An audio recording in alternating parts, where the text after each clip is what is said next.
She whispers, "We'll meet again, son," and vanishes into the heat. In the brutal 109-degree heat of Phoenix, a broke waiter stops everything to help an elderly woman on the verge of collapsing. He thinks it's just a small act of kindness, but that moment will twist his entire life in ways he never imagined. Because the woman he saved is no ordinary stranger, and the truth she carries will change his world forever. By noon, Phoenix looked like it was melting. Heat shimmered above the asphalt, bending the air until everything outside the diner windows looked like it was trembling. Inside Desert Spoon Cafe, the AC fought for its life, blowing just enough cool air to make customers complain it wasn't strong enough. Jamal Carter moved between tables with tired grace, sweat at the back of his neck even though he'd already been on shift since sunrise. The lunch crowd was loud, restless, and irritated by the weather, everyone snapping over the smallest things, as if the heat had cooked their patience down to nothing. "Excuse me, we've been waiting forever," a man in a golf shirt barked as Jamal passed. "I'll be right with you, sir," Jamal said, offering the same gentle smile he'd been giving customers for years, though his chest felt tight. His manager, Trina, shot him a look from behind the counter, a silent warning to keep moving, keep serving, keep the peace. There was always someone watching, someone waiting for him to slip. He grabbed refills for table 3, balanced plates 2 at a time, tried not to think about the overdue rent notice tucked inside his wallet. The sun blasted through the diner windows in hard white slabs. Outside, the world looked almost unreal. That was when he saw her. An elderly woman stood on the sidewalk just beyond the glass, one hand braced on a metal railing, the other clutching a small cart filled with aluminum cans. Her shoulders sagged under the weight of the sun. She tried to take another step, but wobbled, her knees softening as if the heat was draining the strength from her bones. Even from inside, Jamal could see her face shining red, sweat rolling down her temples. He froze. Something in the way she swayed, too slow, too fragile, hit him hard, like muscle memory of every summer his mother had worked double shifts in the Arizona heat just to keep him and his little brother alive. He blinked, and for a moment he could almost see his mother in that woman's trembling hands. "Jamal!" Trina hissed. "Table 4 needs their check!" But his feet were already moving. He stepped toward the counter, pulled a few wrinkled dollar bills from his apron, tips he'd barely earned that morning, and grabbed the coldest bottled water he could find. Then he snagged a packet of cold towels from the mini-fridge under the soda machine. "Carter," Trina snapped, "where are you going?" "Just a second," he called back. "Those are for paying customers." "I'll repay it." He didn't wait for her answer. The bell above the diner door chimed as he stepped outside, and the heat slammed into him immediately, thick, dry, and punishing, as though he'd walked straight into an open oven. The woman barely noticed him at first. She was staring down at the hot sidewalk as if trying to gather the courage to take one more step. "Ma'am?" Jamal said softly. She looked up, startled. Her eyes were pale and tired, rimmed with heat and dust. Jamal held out the bottle of water. "You look like you could use this." For a second, she didn't move. Then her lips trembled, and she reached out, her fingers shaking as they wrapped around the cold plastic. She brought it close to her chest as though it were something precious. "Oh, my goodness," she whispered. "Thank you, sweetheart. You didn't have to. Nobody ever—" Her voice broke. A tear slipped down her cheek, cutting through the dust. Jamal shook his head. "Ma'am, it's 109 degrees out here. Please sit for a moment." He guided her carefully to the shaded metal bench by the window. She lowered herself slowly, her breathing uneven. He opened the cooling towel and laid it gently across the back of her neck. She gasped softly at the cold, then sighed as relief spread through her features. "People walked right past me today," she murmured, her voice shaky. "Dozens. Not one person stopped." Jamal's throat tightened. "I saw you." The woman lifted her gaze to him, And the way she looked at him, directly, deeply, made the heat around them feel suddenly still. "What's your name, young man?" she asked. "Jamal. Jamal Carter." She repeated it quietly, tasting the syllables like they meant something. Then a small, worn smile softened her face. "You have a gentle soul, Jamal Carter." He rubbed the back of his neck, embarrassed. "Just doing what anyone should." "No," she said, her eyes fixed on him with a strange, searching intensity. "Not anyone." A gust of hot wind kicked up dust, brushing past them. For a moment the world around them seemed to fade. The traffic, the noise, the angry customers behind the diner windows. All Jamal could see were her eyes, studying him like she was trying to remember something long forgotten. She squeezed his hand with surprising strength. "We'll meet again, Jamal," she said softly. "Sooner than you think." He blinked. "Ma'am?" But she had already risen slowly, gripping her cart, steadying herself. She gave him a final nod of gratitude and turned to leave, disappearing into the glare of the sun. Jamal stood there for a long moment, breath caught in his chest, feeling like something in the air had shifted, something he couldn't explain. When he finally walked back into the diner, Trina was waiting with crossed arms and a scowl, customers glaring in every direction. But Jamal barely heard them, because the last thing he saw before the elderly woman vanished into the heat was the way she had looked at him, almost like she recognized him from another life. And that look refused to leave him. Jamal carried it with him the rest of the afternoon, tucked somewhere between his ribs, an ache he couldn't quite name. Inside the diner, life snapped back into its noisy, irritated rhythm. Forks clinked, orders flew, customers grumbled about the heat, and Trina kept giving him pointed looks, like she was waiting for him to drop another ball. But even as he moved from table to table, that woman's trembling smile hovered behind his eyes. Her fingers had felt so light when they wrapped around his hand. Her voice so soft it sounded like something carried on the wind. "Thank you, sweetheart. Nobody's looked at me today." The words stung more than he wanted to admit. He tried to focus on refills, checks, wiping down counters, anything to ground himself. But every time he paused, even for a second, he caught flashes of her face in his mind, sweaty and pale, eyes glassy from exhaustion and loneliness. By the time his shift ended, the sun had dipped low, but the heat still clung to the world like a heavy blanket. Jamal stepped outside the diner, blinking as the light softened into a dusty orange glow. The exhausted sigh he let out came from somewhere deep, past the tired muscles, past the sore feet, past the weight of bills he couldn't pay. He turned toward the bus stop, but something on the sidewalk caught his eye. A small scrap of white, crumpled, familiar. He bent down and picked it up. His breath caught.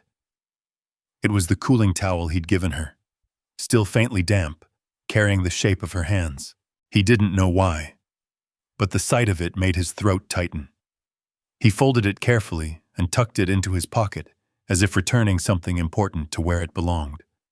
On the bus ride home, the city passed by in a blur of neon signs, cracked pavement, and long shadows stretching across tired buildings. Outside the window, Phoenix glowed like a furnace preparing for another day. But inside the bus, Jamal felt a strange stillness, a lingering pull he couldn't shake. Why had she looked at him like that? Why had her voice trembled when she said they would meet again? He didn't know, but her words echoed in his head even as he climbed the narrow staircase of the old apartment building where he and Malik lived. Inside, the air was hot and stale. The broken AC unit wheezed like it was on its last breath. Malik sat at the small kitchen table, laptop open, a frown etched into his forehead. When Jamal walked in, Malik closed the computer slowly. "You're late," he said quietly. "Yeah," Jamal murmured, dropping his backpack by the door. "Busy day." Malik hesitated, then slid a crumpled letter across the table. This came. Jamal unfolded it. The red stamp across the top felt like a punch. Final notice. Rent overdue. He closed his eyes, steadying himself. "We'll figure it out," he said, though his voice wavered slightly. Malik watched him with worry that didn't belong on a 19-year-old's face. "You said that last month, too." Jamal didn't answer right away. He poured himself a glass of water, took a slow sip, then leaned against the counter, trying to gather breath that seemed too heavy tonight. He shouldn't have spent money on the water and towel earlier. He knew that. He felt the weight of it now, sitting sharp in his chest. But the thought of walking past that woman, of pretending she wasn't about to collapse in the heat. No, he couldn't have ignored her, not after everything he'd seen in life. "You ever feel like people become invisible as soon as they get old?" Jamal asked suddenly. Malik looked up. "What?" "Nothing." Jamal shook his head, just thinking out loud. He didn't tell Malik about the woman. Not yet. He didn't know why. Maybe because it felt too personal, too delicate. Like a candle flame he was afraid to cup in his hands. Later that night, after Malik went to bed, Jamal stood by the window, looking down at the dim alley behind their building. The city hummed softly, cars in the distance, a dog barking somewhere, the faint buzz of a streetlight ready to give out. He tried to shake off the day, but he couldn't. He kept seeing her wobbling on her feet, hearing the tiny tremble in her voice, feeling the warmth of her fragile fingers when she'd squeezed his hand. Something about her sadness had reached into him, pulled at something he'd buried long ago, the part of him that had learned too young what it felt like to be overlooked. His mother used to say, "Baby, some folks ain't invisible. They just been ignored too long." He wondered how long the old woman had been ignored. As he turned away from the window, a flicker of movement caught his eye, a passing shadow in the alley below. He stepped closer, squinting through the dusty glass. For a moment, he thought he saw someone pause at the edge of the streetlight's glow. A small figure, stooped, still. His heart skipped, but when he blinked, the alley was empty again. Maybe he was just tired. Maybe it was nothing. Still, a shiver crawled up his spine despite the heat, because somehow, deep in his gut, he felt it. He hadn't seen the last of her, not by a long shot. The next morning broke heavy and muted, as if the heat had worn the sky thin overnight. Jamal woke before dawn, the apartment still warm despite the early hour. The broken AC rattled weakly in the corner, pushing out air that felt no cooler than breath. He lay there for a moment, staring at the water-stained ceiling, trying to gather the strength to move. Rent, bills, double shifts, everything pressed against his chest before his feet even touched the floor. He quietly slipped out of bed so he wouldn't wake Malik, whose soft snoring drifted from the couch. The kid had given up his bedroom weeks ago so Jamal could sleep closer to the fan. That was the kind of brother Malik was, always sacrificing in small ways, always pretending it didn't matter. But it did. Everything mattered when you had nothing. The kitchen was dim, lit only by the pale glow leaking through the blinds. Jamal brewed the cheapest coffee he could afford. The bitter smell filled the small space, mingling with the faint scent of old carpet and the lingering heat trapped between the walls. He poured the coffee into a cracked mug and leaned against the counter, letting the steam brush his face. He reached into his pocket and pulled out the cooling towel from yesterday. It was dry now, stiff around the edges. Jamal held it for a long moment. He didn't understand why that woman's face had stayed with him, not just in memory, but like something tugging at him, something unfinished. He set the towel gently on the counter, almost like he was afraid to damage it. When Malik finally stirred awake, rubbing sleep from his eyes, he looked at the mug Jamal held and frowned. "You didn't sleep much," Malik murmured. Couldn't, Jamal admitted. Work stuff? Life stuff.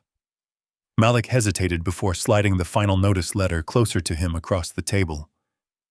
We gotta talk about this. I'm picking up more shifts at the shop. Maybe. No! Jamal's voice came out sharper than he intended, so he softened it. You stay in school. That's non-negotiable. School won't matter if we lose this place. Jamal looked down at his hands, calloused from years of labor, nicked from broken dishes and hot pans, stained from scrubbing. Hands that had tried to build something better but always felt one step behind, one bill short, one lucky break away from collapse. I'll handle it, Jamal said quietly. You always say that. Jamal had no answer, because it was true. He always said it, and life always found a way to make it lie. When he left for work, the sun was already climbing, casting long beams of gold across the dusty street. His apartment building sat between two abandoned lots, one full of weeds, the other full of memories he didn't want to unpack. Jamal walked past the rusted railing, the cracked sidewalk, the graffiti someone had painted over too many times. Everything in his world felt worn thin.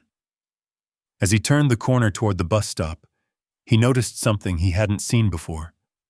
A white envelope lay at the edge of his welcome mat, clean, unwrinkled, untouched by the dust storms that usually blew through the alley. His name was written across it in neat cursive. Jamal. The handwriting didn't match any landlord, any bill collector, any friend. He crouched slowly, lifted the envelope, and felt a strange flutter in his chest. He glanced around the courtyard, half expecting someone to be watching. But no one was there.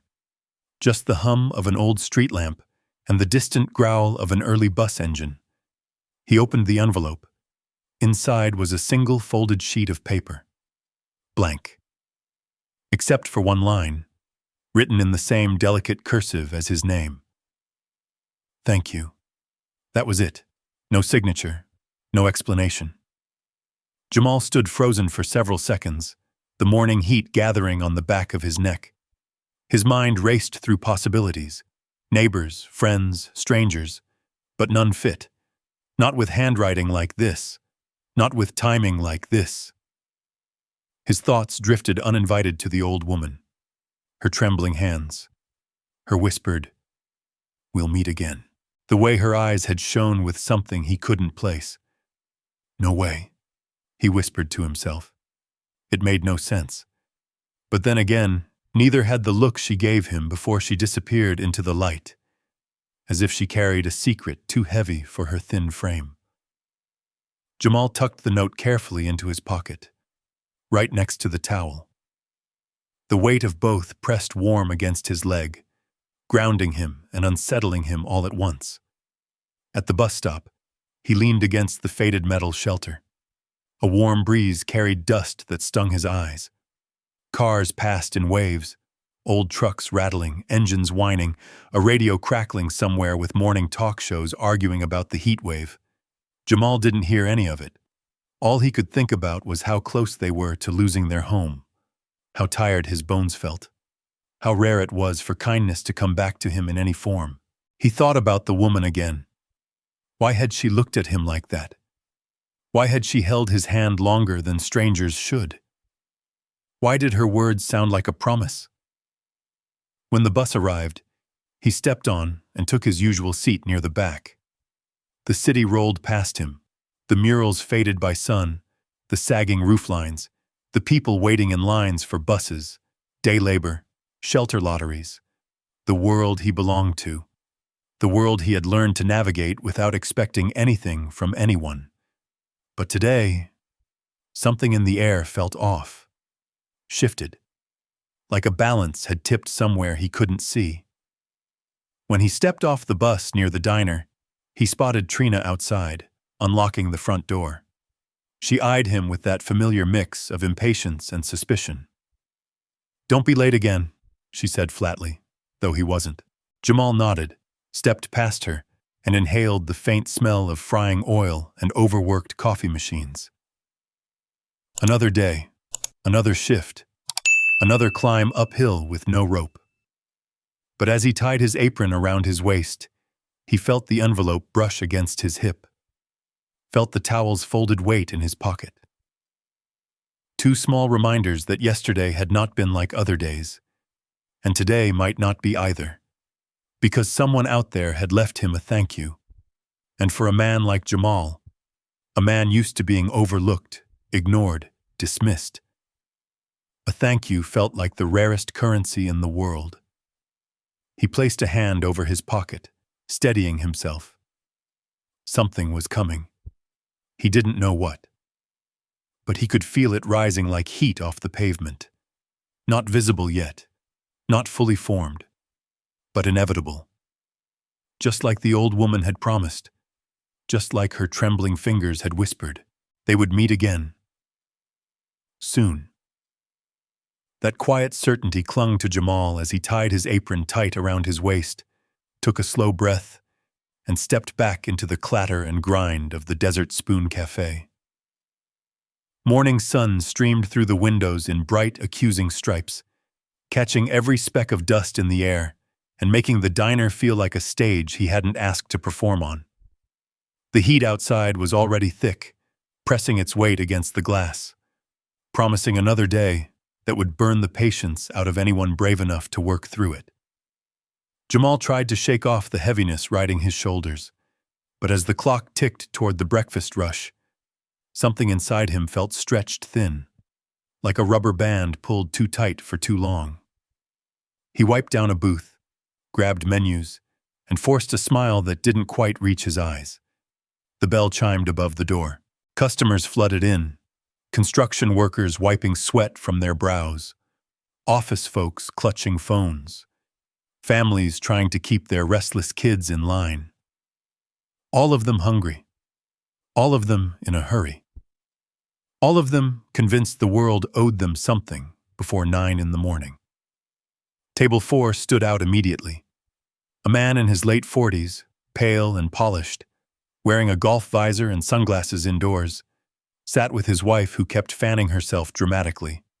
Their teenage son lounged beside them, bored, drumming his fingers against the table.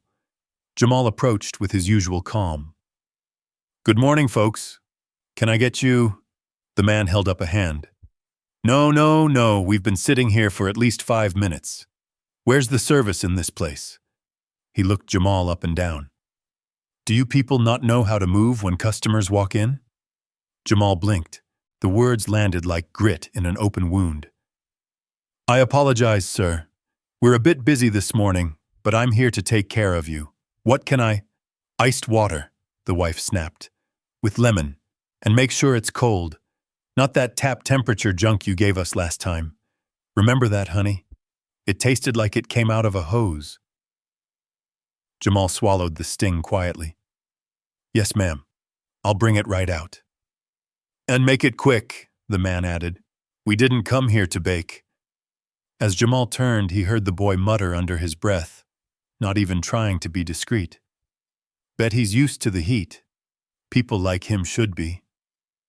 The wife gave a small laugh. Not cruel, but careless, the kind that bruises anyway. Jamal kept walking. Inside his chest, something tightened. Not anger exactly, more like a familiar ache, the kind that came from years of being spoken over, spoken around, spoken down to, years of being treated like furniture instead of a man. Years of swallowing words because keeping the peace meant keeping the job. He filled their waters, added lemon slices, ice, extra ice. He set the glasses carefully on a tray, lifted it, and turned toward the table. He never made it. A voice from behind the counter cut through the noise. "Jamal," Trina snapped. "We're out of napkins on the right side. Move." "I'll get it after I drop these off," he said gently. "No," she said sharply, loud enough for customers to hear. "Now." He hesitated. Just a fraction of a second. But that was enough. "Unbelievable," the man at table 4 muttered loudly. This place is falling apart. Jamal nodded once at Trina, jaw tight, and set the tray down carefully before walking to the supply room. The humiliation burned hot. He could feel eyes on him, customers watching the show, judging, whispering. In the cramped storage closet, he gripped the napkin bundles hard enough that the plastic crinkled loudly. He breathed, counted to 5, tried to pull himself back together. When he returned to the dining area, napkins in hand, the man at table 4 smirked. "There he is," the man said. "Let's hope the service improves. You'll want that tip, I'm sure." Heat flared in Jamal's cheeks, rising fast, uninvited. Before he could respond, the bell above the door chimed again. He glanced up, expecting another impatient customer, but instead, he saw her, the old woman from yesterday, except she wasn't the same. Gone were the worn clothes, the sunken posture, the trembling hands. Today she wore a clean, pale blouse with soft pearl buttons catching the morning light. Her hair was brushed, neatly pinned behind her ears. Her eyes were bright, alive, sharp, and the fragile cart of aluminum cans was nowhere in sight. She stepped inside the diner with a posture that seemed impossibly steady for someone her age. A posture that didn't fit a woman who'd nearly collapsed on the sidewalk less than 24 hours ago. Jamal froze. Her gaze locked onto him immediately. Not wandering, not searching. Straight to him. And for the second time in 2 days, the world around Jamal seemed to fade. The clatter of dishes, the hiss of the griddle, the overlapping chatter of customers, everything dissolving beneath the weight of her presence. "Ma'am," he whispered, unable to finish the sentence. The elderly woman smiled, but it wasn't a soft, uncertain smile like the one she'd given him on the sidewalk. This one carried knowing and purpose, and something that made the tiny hairs at the back of Jamal's neck rise. "Good morning, Jamal," she said. Her voice was steady, confident, almost elegant in its cadence. He blinked hard, struggling to understand how she knew his name, and how she could possibly look so transformed. Behind him, Table 4's wife clicked her tongue impatiently. "Well, are we invisible now, or—" But the woman ignored her entirely. Her eyes never left Jamal's. And then she said something, quiet, but with a weight that settled into the bones of the room. "I believe it's time we talked." Jamal's breath caught. He didn't know how. He didn't know why. But everything in him knew. Nothing about today was going to be normal.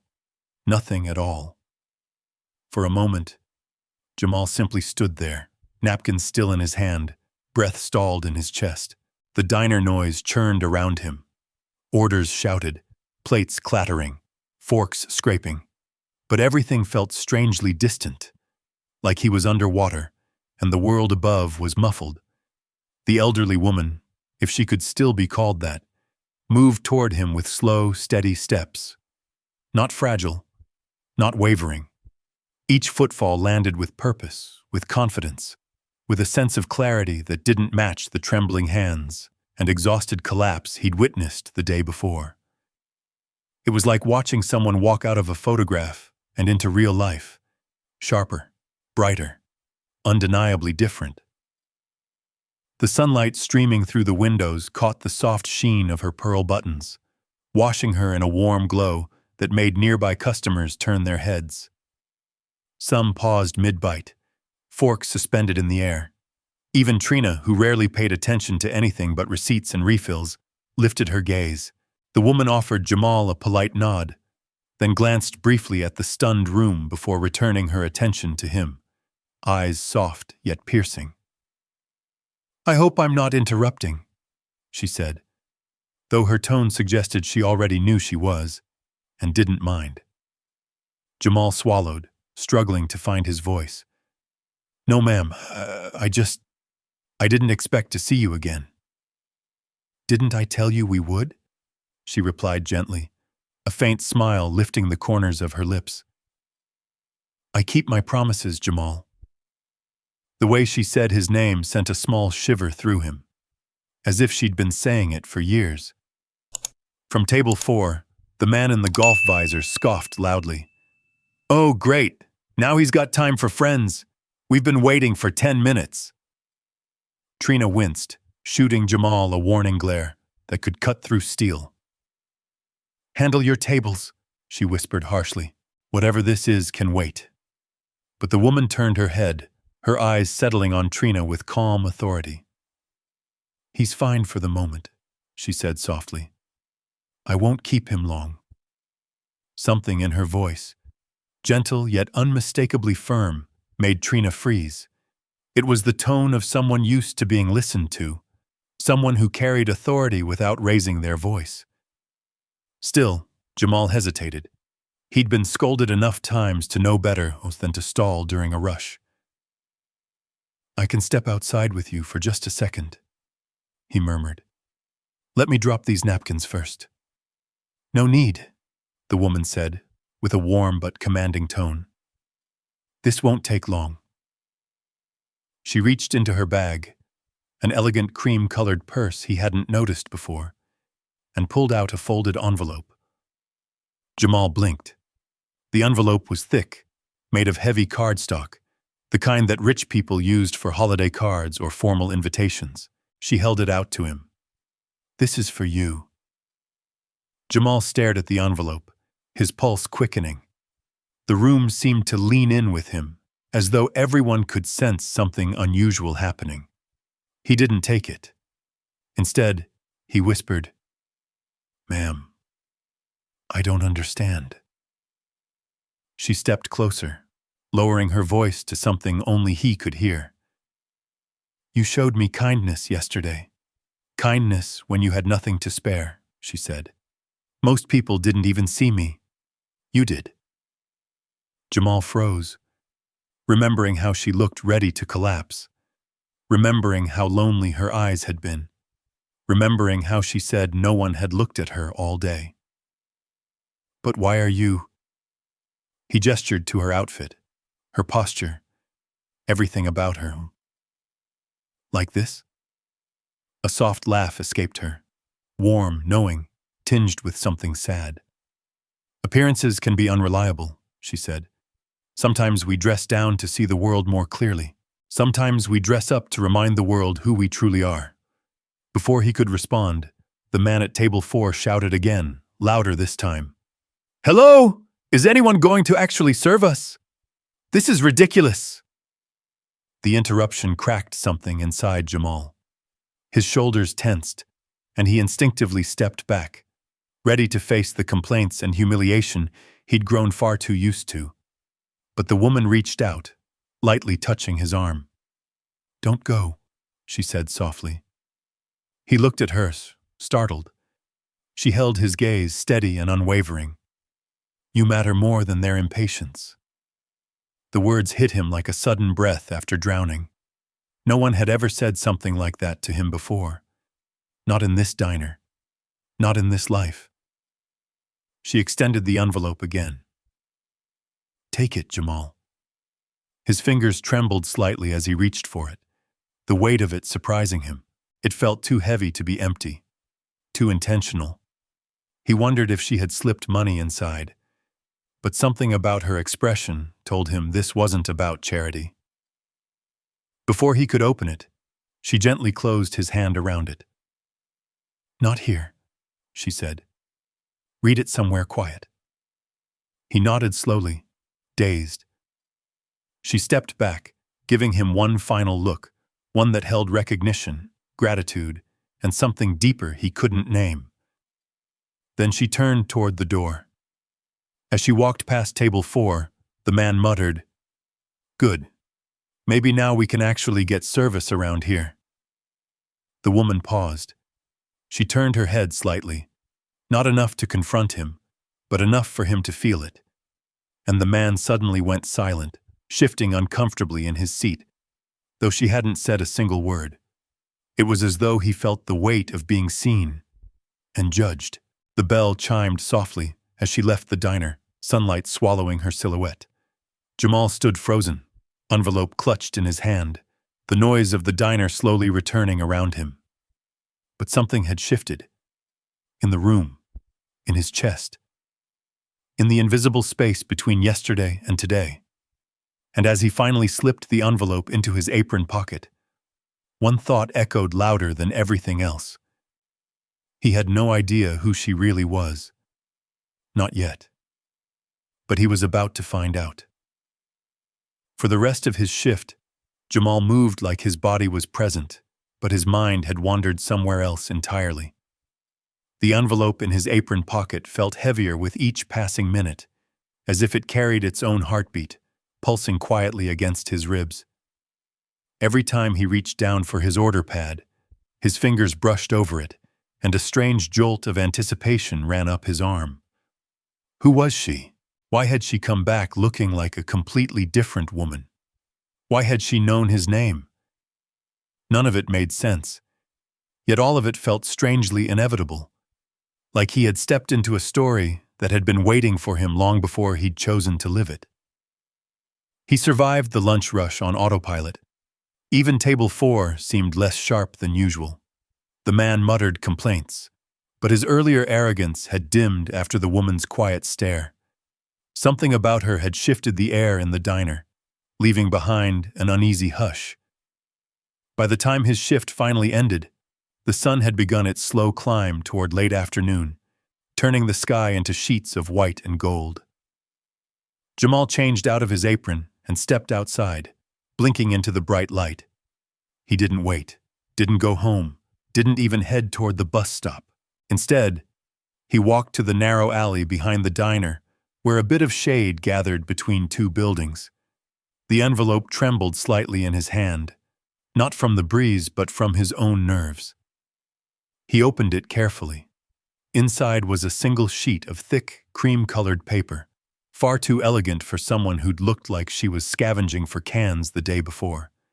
He unfolded it, and the handwriting, the same steady cursive from the envelope at home, filled the page with quiet certainty.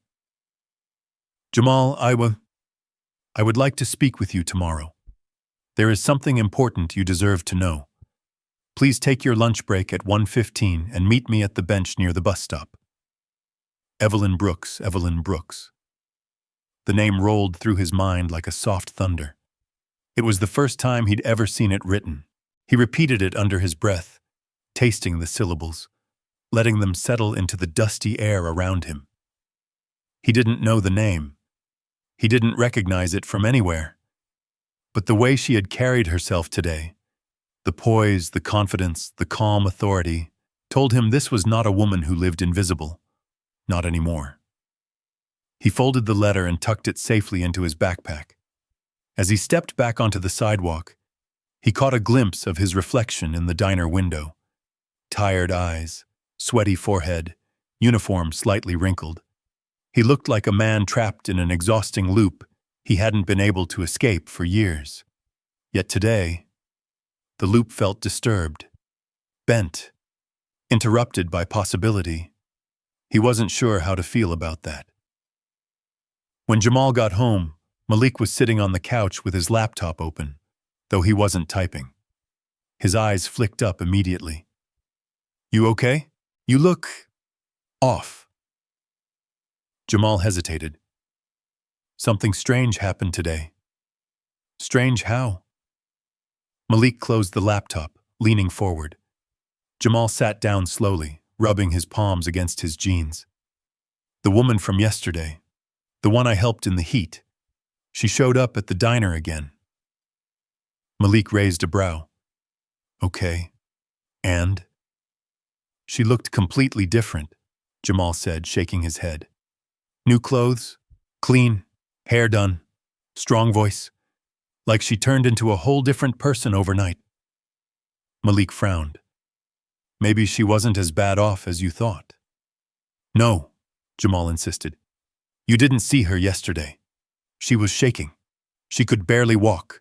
And today," his voice trailed off. "Today she looked like she belonged in one of those rich neighborhoods up north." Malik's eyes narrowed. "Did she ask you for money? Try to sell you something?" "No," Jamal said. He reached into his backpack and pulled out the letter. She gave me this. Malik snatched it gently and read it twice. When he finally looked up, confusion creased his forehead. So, she wants to meet you again? Why? For what?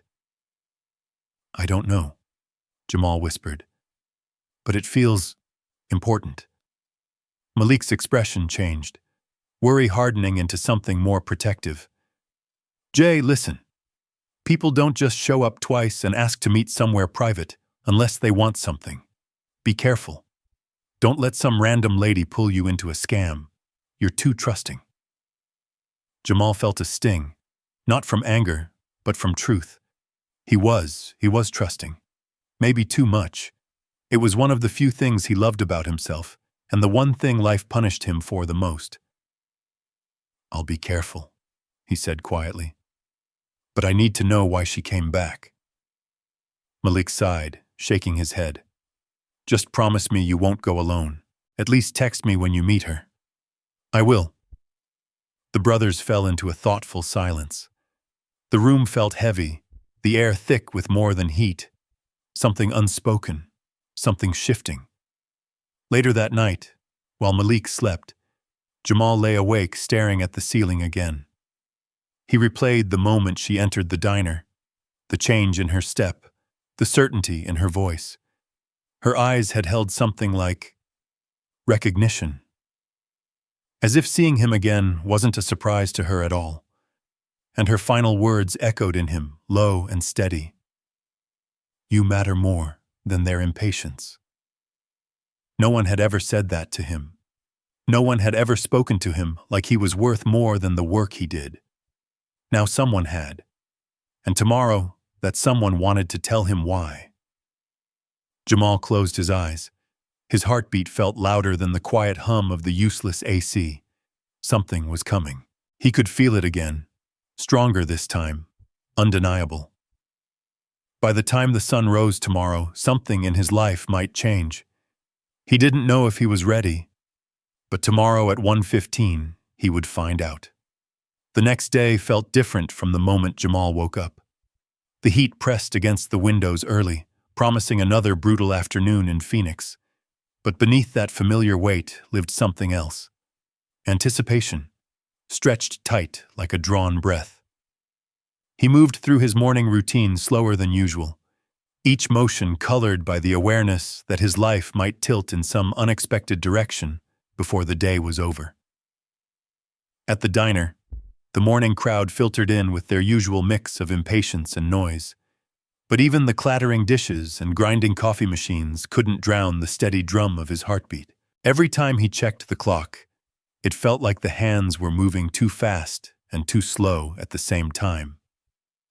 Trina barked orders, customers called for refills, and he worked through it all with quiet focus, though his mind floated somewhere far off.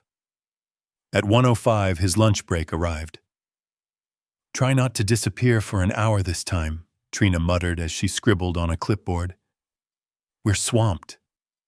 He nodded, already untying his apron. I'll be back. Better be, she said, but there was less bite in her voice today. When he stepped outside, the heat hit him like a wall, rippling off the pavement in shimmers that blurred the distant buildings. He shielded his eyes, spotting the bus stop bench across the street, the same spot where he had seen her struggling just 2 days before. At 1:12, the bench was empty. At 1:14, the breeze shifted, carrying the faint scent of something floral. Perfume, but subtle. Expensive in a way he couldn't name. At 1:15, she appeared, not approaching from the sidewalk, not stepping off a bus. She emerged from the shadow beside a tall office building, walking with the same steady, deliberate grace she had shown in the diner. Her blouse today was a soft lavender, her shoes comfortable but polished, and her hair neatly arranged. She looked nothing like the woman who had nearly collapsed in the heat, nothing like someone who scavenged for cans. Every detail about her breathed quiet dignity.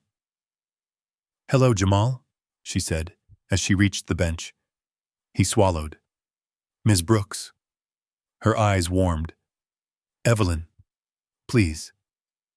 They sat side by side, a sliver of shade covering them from the worst of the afternoon sun. For a moment, she simply studied him, the kind of look that made him feel seen in a way he wasn't used to, like she could read the unspoken worries pressed inside him. I imagine you have questions, she said. More than a few, he admitted, his voice low. Starting with, who are you? A soft breath escaped her, almost like a laugh, though not quite. I thought you might ask that. She folded her hands gently on her lap. Her fingers were no longer shaking. Her posture held quiet authority. My name is Evelyn Brooks, she said. And while I am many things, the most important thing for you to know today is that I am not who you saw yesterday morning. Not entirely. He waited, heart thudding. I was dressed the way you saw me because I choose to sometimes, she continued. I go out into the world as an older woman who has very little, because that is the only way to see how people truly behave when they believe they are speaking to someone who has nothing to offer them. Jamal blinked, trying to process her words. You pretend to be homeless? I wouldn't call it pretending, she said softly. I call it listening, watching, understanding. Why? She turned her gaze toward the street, watching a bus rumble by. Because wealth builds walls, Jamal, sometimes very tall ones, and I've spent too many years trying to break through them from the inside. Jamal stared at her, the heat forgotten for a moment. The truth in her voice ran deep, like someone who had lived long enough to know the difference between comfort and compassion. Yesterday, she said, people walked past me as if I were invisible. Dozens of them. Some close enough to touch, and not one person so much as paused. Her eyes glimmered, not with weakness, but with something like sorrow. Except you. Jamal's breath caught. Anyone would have helped. No, she said gently, her voice steady. Not anyone. Especially not when you yourself have so little to spare. He opened his mouth to speak, but she touched his arm lightly. That's why I sought you out. That's why I came to the diner. I wanted to see if the kindness you showed was a moment of instinct, or a reflection of your character. His cheeks warmed, not from the sun, but from the weight of her words. I just did what felt right. And the world needs more of that, she replied. Which is why what I'm about to offer you may seem sudden, but I assure you, it is not without thought.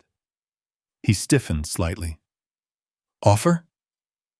She reached into her purse and withdrew an envelope, another elegant, cream-colored one.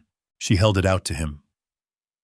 This contains my card, my office address, and a proposal, she said. I lead a foundation that funds housing projects for low-income families. We work directly with communities that know struggle far better than the boardrooms do.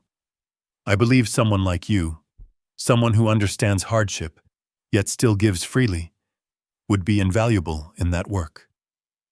Jamal stared at her, stunned. You're offering me a job? He whispered. A chance, she corrected softly. An opportunity to learn, to grow, to build something meaningful. And if it turns into a job, then yes, one that pays well, with benefits, training, and a future you might not think is possible for you right now. His hands trembled slightly as he took the envelope. I don't know what to say. Say you'll think about it, she replied with a warm smile. And meet me tomorrow morning. There is much I want to show you. Jamal stared at the envelope, then at her.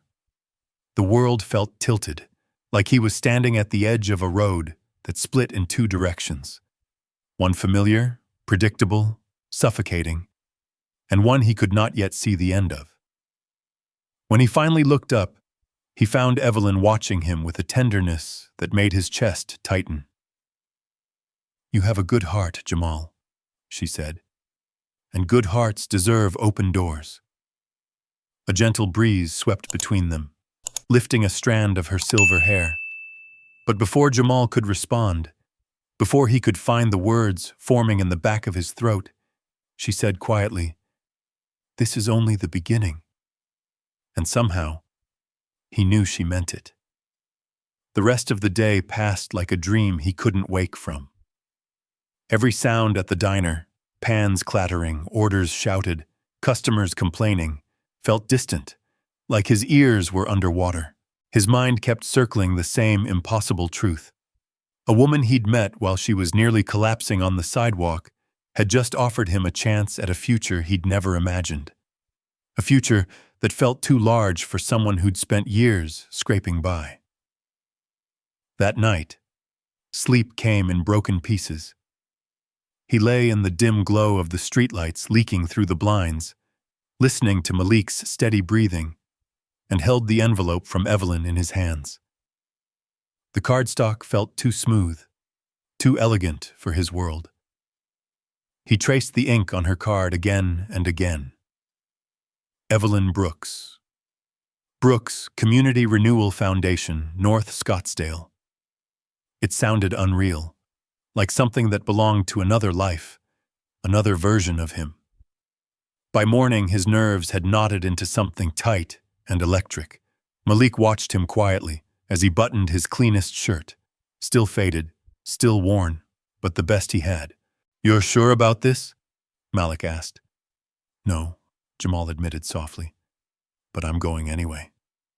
Malik nodded, worry flickering in his eyes, but there was pride there too. "Text me when you get there." "I will." He stepped outside into the early heat. The sun was already rising hard and bright, bleaching the sky into pale gold. He waited for the bus, hands tucked in his pockets, heart thudding with each passing second. When the bus pulled into North Scottsdale, the world changed. Gone were the cracked sidewalks and sagging roofs of his neighborhood. Here the roads were wide and clean.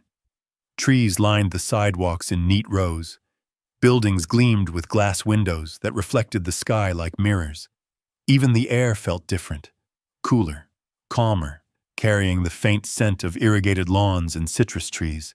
He followed the walking directions on Evelyn's card until he stood before a tall structure of steel and glass. The building's exterior shimmered under the sunlight, and the massive windows reflected a world he didn't belong to. The sign near the entrance read, "Brooks Community Renewal Foundation." He swallowed hard. Inside, the lobby was quiet and cool, filled with soft light and modern furniture. A tall receptionist in a navy blazer looked up from her computer. "Good morning. Welcome. How may I help you?" Jamal cleared his throat. "I'm here to see Ms. Brooks. She asked me to meet her." The receptionist's posture straightened with a suddenness that surprised him. "Of course. She's expecting you." She stood, her expression softening. "Right this way." Her tone carried something Jamal had never felt directed at him in a place like this. Respect. He followed her down a hallway lined with framed photos of smiling families standing in front of newly built homes. "This is what we do," she said, when she noticed him studying the images. "We help rebuild communities. Ms. Brooks has dedicated her life to it." Jamal's steps slowed. "She does all this?" The receptionist smiled gently. "You'll understand more soon." They stopped at a pair of tall, frosted glass doors. She knocked softly. "Come in," a voice called. The receptionist opened the door and motioned him inside. Evelyn Brooks stood near the wide window, sunlight washing over her in a soft halo. She wore a simple cream sweater and tailored slacks, casual but effortlessly elegant. She turned as he entered, her smile warm and steady. "Jamal, you made it." He nodded, unable to find his voice for a moment. "Yes, ma'am." "Evelyn," she corrected. "We're equals here." Equals. The word caught somewhere deep in him. Please sit.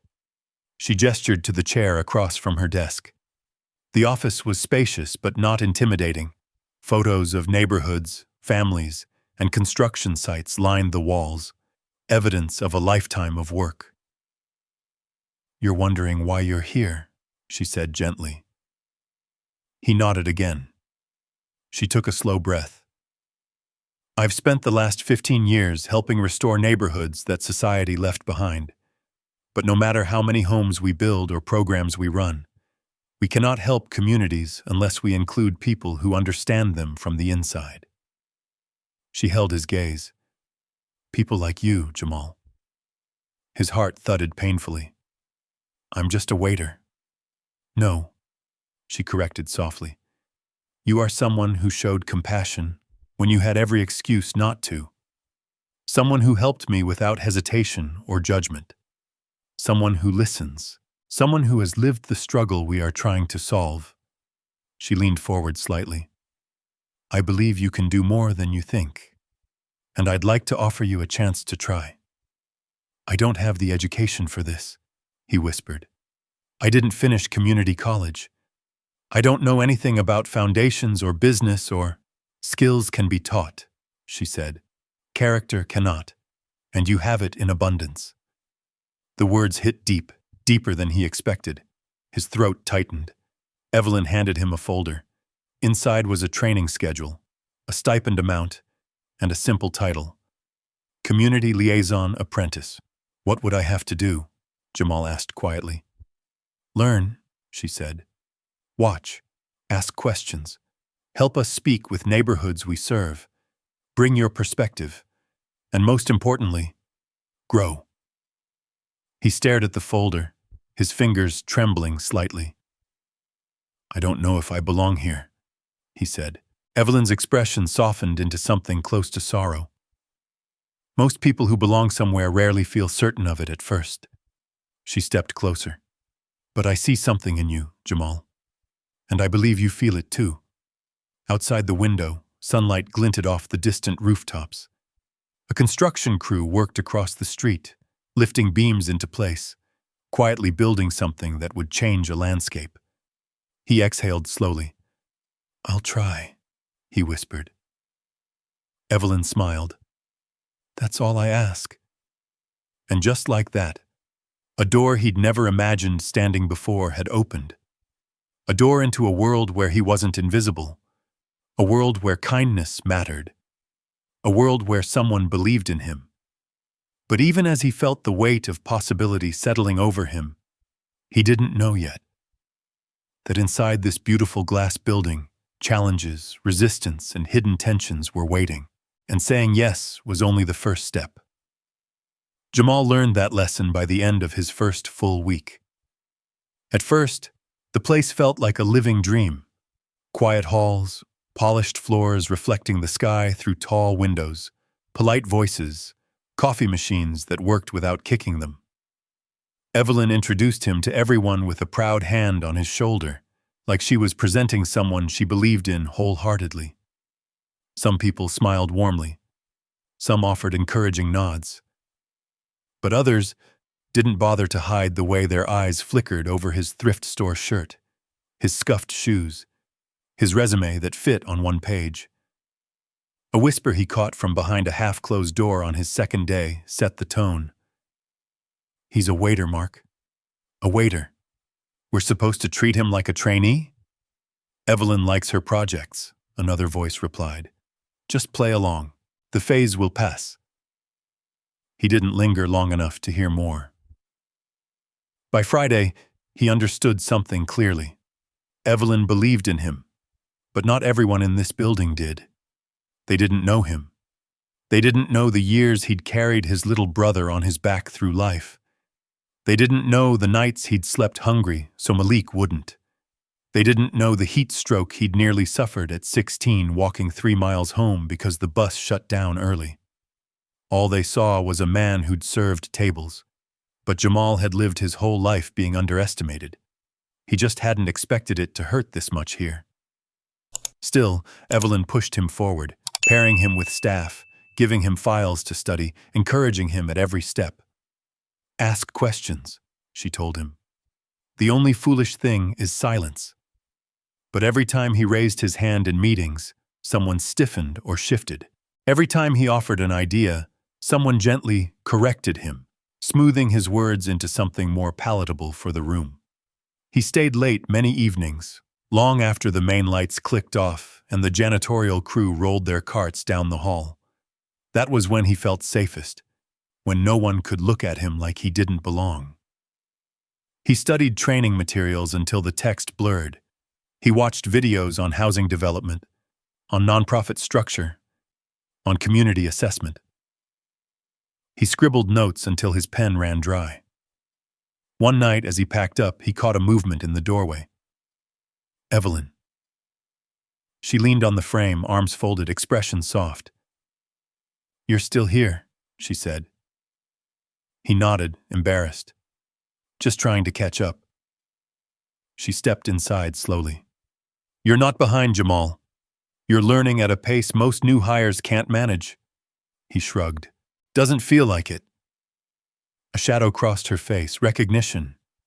Maybe even a shared memory of climbing walls built by other people. "Let me tell you something," Evelyn said gently. "This place has brilliant people, but brilliance doesn't always come with humility. Some will test you because they tested me too when I started. That doesn't mean they're right." Her voice quieted. "It means you have to know who you are before they try to define you." He nodded, but the ache in his chest didn't ease. The next week tested him even harder. Mark, one of the senior project managers, handed him 3 thick binders and said, "Your orientation tasks should take you a couple of days." Evelyn had told him orientation materials were usually a slim packet, not a mountain. But he didn't complain. He took the binders to an empty conference room and got to work, turning page after page of dense reports. The air conditioning hummed softly. Outside the window, the Phoenix afternoon glowed with desert sun. Hours passed, then a full day, then 2. By the 3rd day, his fingers cramped and his mind buzzed with numbers and terms that felt foreign. At lunch, he sat alone in the break room. No one made him unwelcome. They just ignored him, like he was furniture, like he was invisible, like the diner all over again. He was stirring his soup absently when he heard footsteps behind him. "You look miserable," a warm voice said. He turned. Julia, the receptionist who'd walked him in on his first day, smiled kindly as she grabbed a soda from the fridge. "You holding up?" He tried to laugh. "I think my brain is melting." "Mark dumped those binders on you, didn't he?" He blinked. "You knew?" She rolled her eyes. "He does that to new people he thinks won't last. He figures they'll drown and quit." Jamal's chest tightened. Julia sat across from him. "But you? You don't strike me as the quitting type." He let out a slow breath. "I can't quit. Not after everything Evelyn's done for me. Not after everything me and my brother have been through." She nodded with understanding that softened him. "Then just push through. You'll prove him wrong." He tried to smile. "I hope so." But the real test arrived the following week during a department briefing, the biggest meeting he'd been allowed to attend so far. The conference table gleamed under the ceiling lights. Papers rustled. Voices buzzed. Jamal sat near the end, hands clasped tight in his lap. Mark was presenting the stalled housing project. Jamal had spent hours reviewing its files and had noticed something, a potential contractor on the list who had strong community ties in South Phoenix. Someone the others hadn't seriously considered. Jamal hesitated, then raised his hand. "Yes?" Mark said, one brow slightly arched. "I think we should revisit the bid from Harmony Builders," Jamal said carefully. "They're local. They employ residents from the neighborhood. Could be a stronger fit for the community side of the project." Silence. Then a quiet, dismissive laugh from someone down the table. Mark adjusted his glasses. Harmony Builders lacks scale. Their bid is smaller because their operations are smaller. We're not building a duplex here. A few heads nodded. Jamal swallowed. I understand. I just think the community might respond better too. We'll take that under consideration, Mark cut in firmly, moving on. Evelyn's eyes flickered to Jamal, apologetic, encouraging, but restrained. She couldn't fight every battle for him. He sat back, feeling the meeting move on without him, feeling like he'd shrunk 2 inches in his chair. That night, he walked out into the cooling desert air and paused under the awning. The sky glowed purple and gold, and the buildings around him reflected the fading sun. He took a long breath. He had fought his whole life to stay afloat. He had fought bigger storms than a room full of skeptical executives. If they wanted him to prove himself, he would. If they wanted him to climb, he would climb. He pulled out his phone and texted Malik. Long day, but I'm not done yet. A reply came almost instantly. I know you're not. You never are. You got this. Jamal slipped the phone into his pocket and looked back at the glass building. Tomorrow, he would show up again. Tomorrow, he would work twice as hard. Tomorrow, he would find a way to matter here. He just didn't know yet that the storm brewing inside the foundation, the one he would soon be pulled into, was bigger than office politics. It was a crisis that would shake everything, and in a matter of weeks, Jamal would be the one standing in the center of it. The warning signs arrived quietly at first. An email here, a delayed invoice there. But no one paid much attention. Large projects always had hiccups. It was normal, expected, brushed off. Until the morning the foundation's entire 6th floor erupted in frantic voices. Jamal stepped out of the elevator and immediately sensed something was wrong. Phones rang non-stop. People huddled in tight circles, whispering sharply. The tension in the air was heavy, buzzing like static before a lightning strike. He spotted Julia near the front desk, her face unusually pale. What happened? He asked. She leaned closer, lowering her voice. The contractor on the Roosevelt housing project, Desert Sun Construction. They just filed for bankruptcy. He blinked. What? It's bad, Jamal. Really bad. Half the apartments are framed but not sealed. Workers were pulled off site last night. Materials are stuck in limbo, and the media already caught wind. His breath thinned. Roosevelt wasn't just any project. It was the foundation's biggest development of the year. 80 units of affordable housing meant for families who'd been waiting years for a safe place to live. And now it was frozen in place, abandoned. He hurried toward the conference wing as a meeting was being called. Evelyn was there, moving with a calmness that didn't quite reach her eyes. Around her, board members and directors filled the long room with a storm of voices. This is catastrophic. We'll lose every grant tied to this timeline. The city will pull support. Watch. And what about the families waiting to move in? We promised them, we can't promise anything now. Evelyn raised a hand, but the room was too charged for it to matter. Jamal hovered near the door, uncertain if he belonged inside but unable to leave. He watched Evelyn's face, focused yet burdened, like she was carrying a weight no one else could see. Mark stood at the center of the debate. His tone cut through the noise. We have no contractor, no immediate bids, and no available crews large enough to take over quickly. We are looking at months of delay, minimum. The board will want answers. And so will the donors, another added. And the press, someone muttered darkly. Evelyn closed her eyes briefly before speaking. We will not let those families down.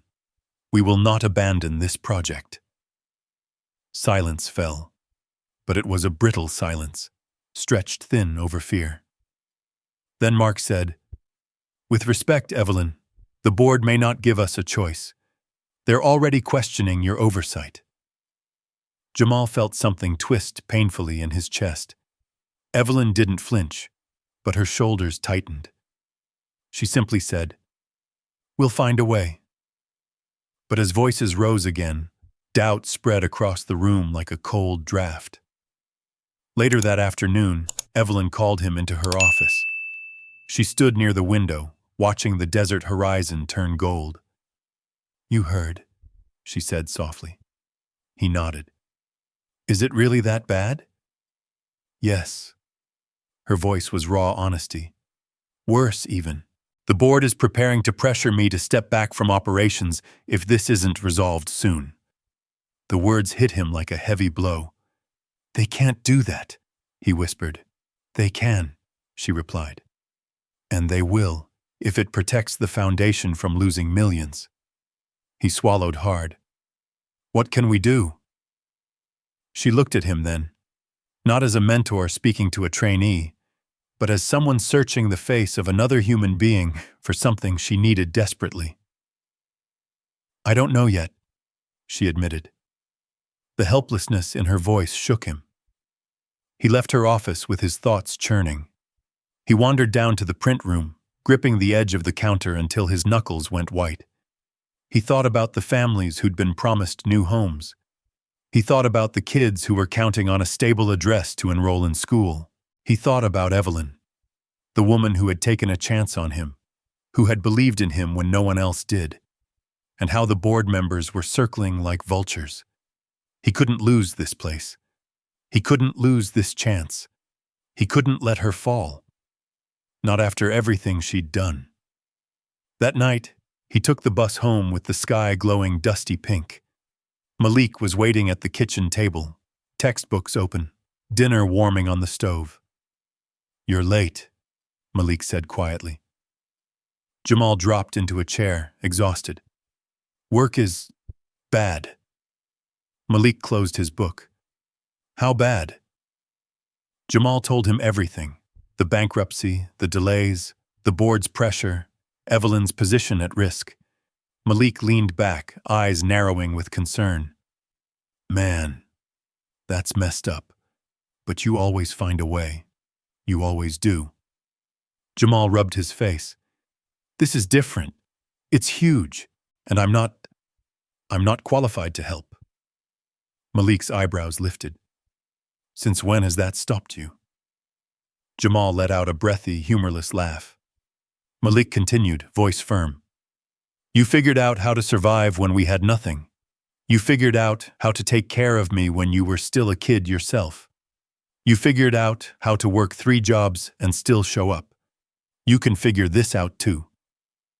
Jamal looked up at his brother, the kid he'd raised, the kid who somehow always believed in him more than he believed in himself. Something shifted inside him. Not confidence, not certainty, but resolve. Later that night, long after Malik went to sleep, Jamal sat at their small kitchen table with a notepad and a cold cup of coffee. He flipped through every document he'd seen in the Roosevelt Project files, every note he'd taken, every contractor list. Then his eyes landed on one name, Harmony Builders. The same small, community-rooted contractor he'd suggested in the meeting, the one who had been dismissed. He tapped his pen on the page. Harmony wasn't big, but they were reliable. They employed locals from the very neighborhoods the foundation aimed to rebuild. They had connections. They had heart. They might be exactly what the project needed. But to pull this off, Jamal would have to do something he'd never done before. He would have to lead. Even if no one expected him to. Even if some people would resent him for it. Even if he was terrified of failing. The next morning, he arrived at the foundation early, before sunrise, before most of the staff. The desert sky was still deep blue, with the first light barely touching the edges. He walked inside, rehearsing what he would say. He didn't know if anyone would listen. He didn't know if they would laugh him out of the room. He didn't know if this idea had any real chance of success. But he knew one thing. He wasn't going to let Evelyn face this storm alone. Not when she had been the first person in years to truly see him, Not when everything they were working toward was on the line, and certainly not when families were waiting for homes that had been promised. As he reached his desk, shoulders squared and heart pounding, he whispered to himself, "Time to step up." He didn't know yet, but this decision would change everything. For the project, for Evelyn, for himself, and for the legacy he didn't even know he carried. The morning sun rose slowly over Phoenix, lighting the glass building in soft gold, but inside the Foundation's offices the mood was anything but warm. People spoke in hushed tones, eyes darted, tension clung to the air like dust after a storm. Today was the board meeting, the one that could end everything. Evelyn had walked into the building wearing a calm expression, but Jamal recognized something behind her eyes. A quiet fear she refused to name. She had built this foundation from the ground up, poured her heart into every home, every program, every family lifted out of the heat and dust. And now the same board she'd fought for was poised to question her leadership. Jamal sat outside the conference room, hands clasped tightly in his lap, the proposal folder trembling slightly between his fingers. Inside were the documents he had prepared. Detailed comparisons of bids, revised schedules, cost estimates, community impact notes, and his recommendation to hire Harmony builders. He'd spent nights crafting this, checking numbers, calling contacts, double-checking every detail, because he knew he would have exactly one chance to be taken seriously. Exactly one chance to save the project. Exactly one chance to support the woman who had believed in him.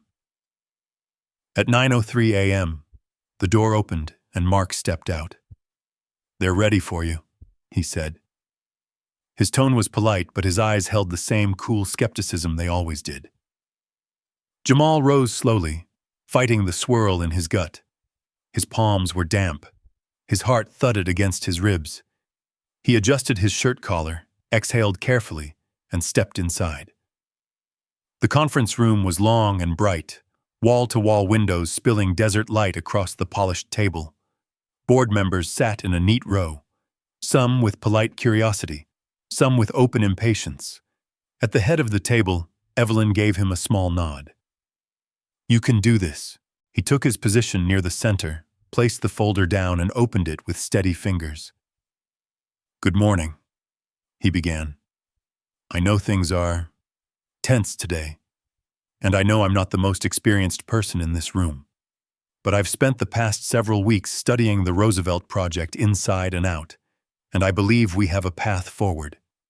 He clicked the projector remote, and the first slide appeared. He spoke clearly, slowly, explaining the breakdown of the collapse, the stages left unfinished, the logistical challenges, and the urgency of the approaching heat season. Then he moved to his recommendation. "Harmony Builders," he said, clicking again. "I know their company is smaller. I know they're not what we usually consider for a project of this scale. But they have a unique advantage. They work in the same neighborhoods we're trying to serve. They understand the terrain, the families, the urgency." A board member named Crawford frowned. "They're under-resourced." "On paper," Jamal said gently.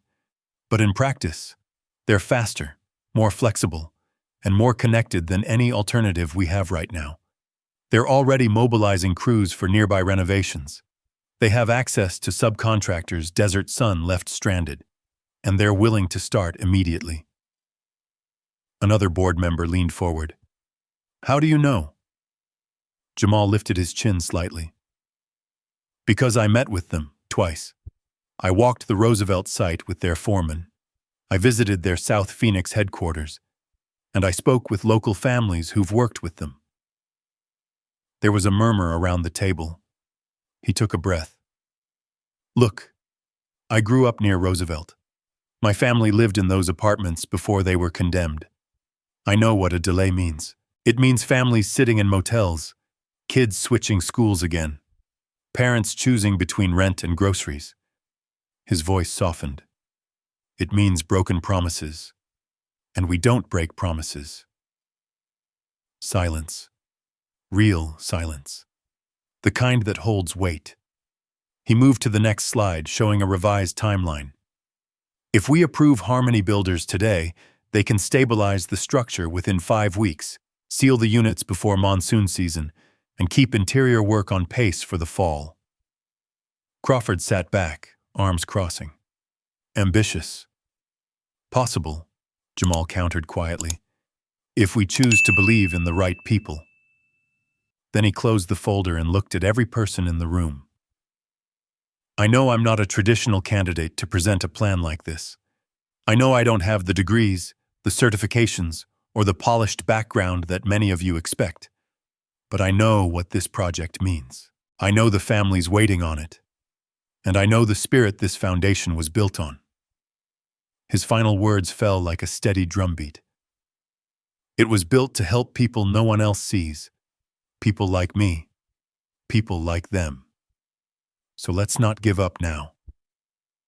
He stepped back. The room stayed still, so still he could hear the faint hum of the air vents. Then, slowly, Evelyn rose from her seat. She placed one hand on his shoulder.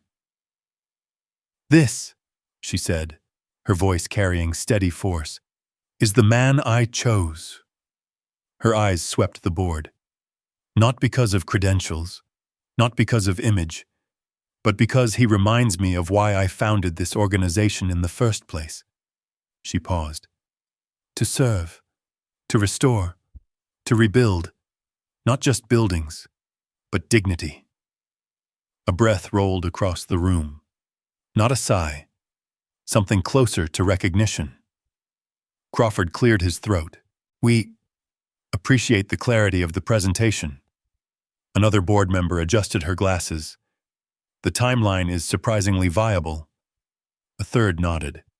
I move that we approve Harmony Builders as the replacement contractor.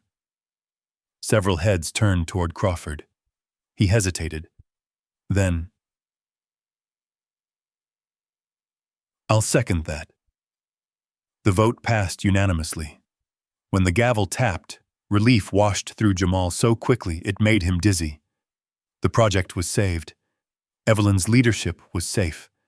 And somehow, he had been the one to bring the room together. Afterward, as people filed out, a quiet energy hung in the air. Some board members approached to shake his hand, offering small nods of respect. Not pity, not skepticism. Respect. When the room was nearly empty, Evelyn turned to him. You did something extraordinary today, she said softly. I just told the truth, he replied. No, she said. You carried it. You held it up when others were too afraid to. Then she let out a slow breath. Jamal, it's time you learned something. Something I've kept from you because I wasn't sure the moment was right. Her voice lowered. Now it is.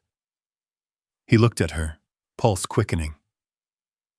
What is it? She stepped closer, eyes filled with something deep and old. It's about your family, she whispered, and about why I really chose you. Jamal froze. My family? Evelyn nodded. There's a connection, Jamal. One I've kept for decades. She placed a trembling hand on the folder he still held. Come with me, she said. It's time you knew the final truth. And before he could breathe, before he could speak, before he could understand, she opened the door. The truth was waiting on the other side. Jamal followed Evelyn down a quiet hallway he had never noticed before, though he'd walked this floor 100 times. The sunlight dimmed as they moved deeper inside, past framed photographs of old neighborhoods, before and after shots of houses restored, parks rebuilt, families standing together with hope in their eyes. At the end of the corridor was a smaller room, not an office, not a meeting space. Something else entirely. Evelyn paused at the threshold, her hand trembling just slightly as she pushed the door open. Inside, the walls were lined with wooden shelves filled with leather-bound albums, black and white photographs, Awards from decades ago, newspaper clippings yellowed with age, a lifetime of work, preserved quietly. "This is my memory room," Evelyn said softly. "Every project, every person, every story that shaped my life is in here." Jamal stepped inside cautiously. The air felt still, reverent, like a church built from dust and time. Evelyn moved toward one shelf and pulled down a small frame. She wiped the glass gently with her thumb, then turned it toward him.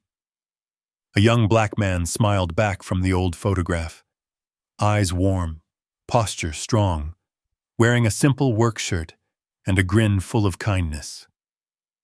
Jamal froze. He knew that face. Not from memory. He'd never met the man before. But from stories whispered at kitchen tables, from fading pictures tucked in drawers at home, from the echoes of family history. "That's my grandfather," Jamal whispered. "William Carter." "Yes," Evelyn said, her voice thickening. "Your grandfather saved my life when I was 15. The room seemed to tilt. Jamal blinked, trying to steady himself. She continued, voice soft, reaching into a place far back in time. "I grew up poor too, Jamal. My mother worked double shifts. My father left early in my childhood. We lived in a neighborhood where the only thing that came easy was heat and hardship." Her eyes drifted to the photo, glowing faintly in the filtered light. "One summer we had a blackout. The heat was unbearable, record-breaking. I fainted on the sidewalk. People walked past me. No one stopped. And then your grandfather appeared." Jamal stood still, barely breathing. "He carried me inside, got me water, stayed with me until my mother came running. He wouldn't take $1, wouldn't take thanks. He just said," her voice wavered, "Kindness is the only thing that cools a burning world." Jamal felt something break open inside him. A memory, his mother telling him almost the same words when he was a boy. He hadn't known where she'd learned them. Now he did. "I searched for him for years," Evelyn said, "but by the time my foundation grew big enough for me to trace old records, he was gone." She placed the frame in Jamal's hands. "I swore that if I ever found his family, I would repay that kindness, not with charity, but with opportunity." A breath shuddered out of her. "And the day you handed me that bottle of water, the way you spoke, the way you looked at me with the same kindness he had. Jamal, I swear I saw his face in yours." He swallowed hard, emotion rising like a tide he couldn't control. "You helped me," she said, "exactly the way he once helped a girl no one noticed. And when I learned your last name—" She paused, eyes shining.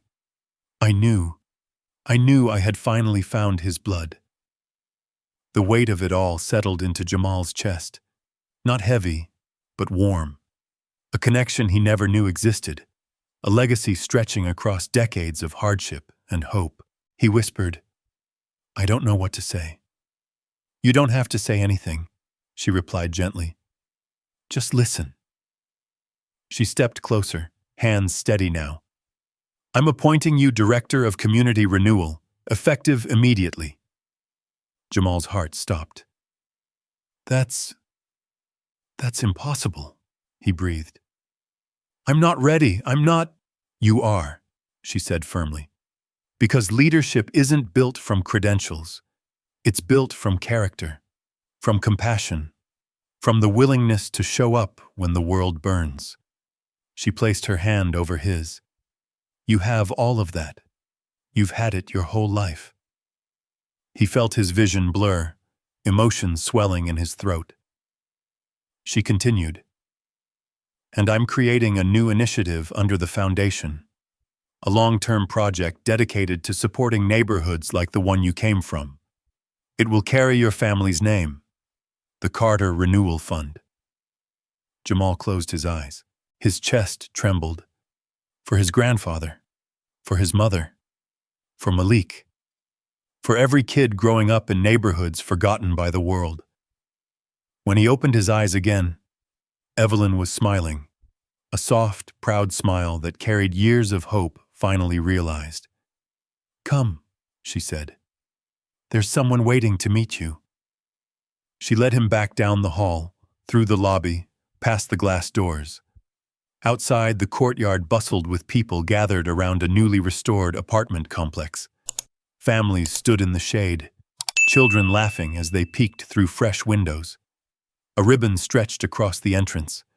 Reporters waited. Staff members whispered.